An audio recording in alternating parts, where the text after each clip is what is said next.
ಶಿವಶರಣ ಸಕಲೇಶ ಮಾದರಸ ಅವರ ಒಂದು ವಚನ.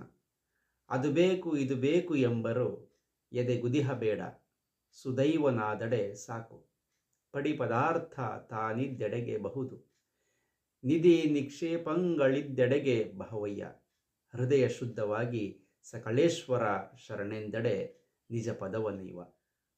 ಅಪ್ಪಟ ಶಿವಭಕ್ತ ಹಾಗೂ ಸಂಗೀತಜ್ಞ, ವೀಣೆ ವಾದನವನ್ನು ನುಡಿಸುವಂತಹ ಕಲೆಯಲ್ಲಿ ಪ್ರವೀಣರಾದಂತಹ ಸಕಲೇಶ ಮಾದರಸರು ಶಿವನಿಗೆ ಸಂಗೀತ ಸೇವೆಯನ್ನೇ ಅರ್ಪಿಸ್ತಾ ಇದ್ದಂತಹ ಶಿವಭಕ್ತ ಆಗಿದ್ದರು ಅಂತೇಳಿ.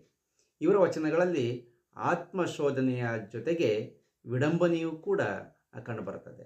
ಅದರಂತೆ ಈ ವಚನದಲ್ಲಿ ಮನುಷ್ಯನು ತಾನು ಆಸೆಯ ಬಲೆಯಿಂದ ಹೊರಬಂದು ಹೃದಯ ಶುದ್ಧವಾಗಿ ಜೀವಿಸುವುದು ಹೇಗೆ ಅಂತೇಳಿ ತಿಳಿಸ್ತಾ ಹೋಗ್ತಾರೆ.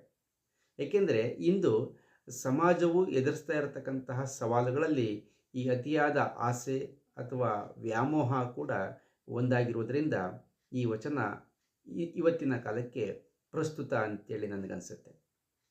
ಮಾನವ ತನಗೆ ಎಲ್ಲವೂ ಬೇಕು ಅಂತೇಳಿ ಜಗತ್ತಿನ ಸಕಲ ಒಳಿತುಗಳು ಕೂಡ ತನ್ನ ಬಳಿಯಲ್ಲಿಯೇ ನೆಲೆಸಬೇಕು ಅಂತೇಳಿ ಬಹಳಷ್ಟು ಹಂಬಲದಿಂದ ಪ್ರತಿನಿತ್ಯ ಅವನು ತನಗೆ ಬೇಕಾದಂತಹ ಪೂಜೆಗಳನ್ನು, ಹರಕೆಗಳನ್ನು ಎಲ್ಲವನ್ನು ಕೂಡ ಸಲ್ಲಿಸ್ತಾ ಅವುಗಳ ಹಿಂದೆ ಬೆನ್ನತ್ತಿ ಹೋಗ್ತಾ ಇದ್ದಾನೆ. ಅದಕ್ಕೆ ಸಕಲೇಶ ಮಾದರಸರು ಹೇಳ್ತಕ್ಕಂಥದ್ದು, ಬೇಕುಗಳ ಹಿಂದೆ ಹೋಗದೆ ಇರುವುದರಲ್ಲೇ ಜೀವಿಸಬೇಕು ಅಂತೇಳಿ, ಅದರಿಂದಲೇ ಸುಖ ನೆಮ್ಮದಿಗಳು ಕೂಡ ಸಿಗ್ತವೆ ಅಂತೇಳಿ. ಇದನ್ನೇ ಸುದೈವ ಅಂತೇಳಿ ಅವರು ಕರೀತಾ ಹೋಗ್ತಾರೆ. ನಿಧಿ ನಿಕ್ಷೇಪಗಳನ್ನು ಹಾತೊರೆಯುವವನಿಗೆ ಕೂಡ ಅದು ತಾನಾಗಿ ಬರಲಿಕ್ಕೆ ಸಾಧ್ಯ ಇಲ್ಲ. ಆದರೆ ಹೃದಯ ಶುದ್ಧ, ಇದನ್ನೇ ವಚನಕಾರರು ಅಂತರಂಗ ಶುದ್ಧಿ ಅಂತೇಳಿ ಕರೆದರು. ಮನುಷ್ಯನ ಮನಸ್ಸು ಕಲ್ಮಶಗಳಿಂದ ಹೊರಬಂದರೆ ಸಕಲ ಐಶ್ವರ್ಯಗಳು ತಾನಾಗಿ ಬರ್ತವೆ ಅಂತಕ್ಕಂಥದ್ದು ಶರಣರಿಗೆ ಒಂದು ನಂಬಿಕೆ. ಅಂದರೆ ಮನುಷ್ಯನನ್ನು ಕೆಡುಕಿನಿಂದ ಒಳಿತಿನೆಡೆಗೆ, ಅಂದರೆ ಸರಿದಾರಿಯೆಡೆಗೆ ಸಾಗಿಸಲಿಕ್ಕೆ ಹೊರಟಂತಹ ಶರಣರಿಗೆ ಈ ಮಾತು ಬಹಳಷ್ಟು ಸೂಕ್ತ ಅಂತೇಳಿ ಅನಿಸುತ್ತೆ.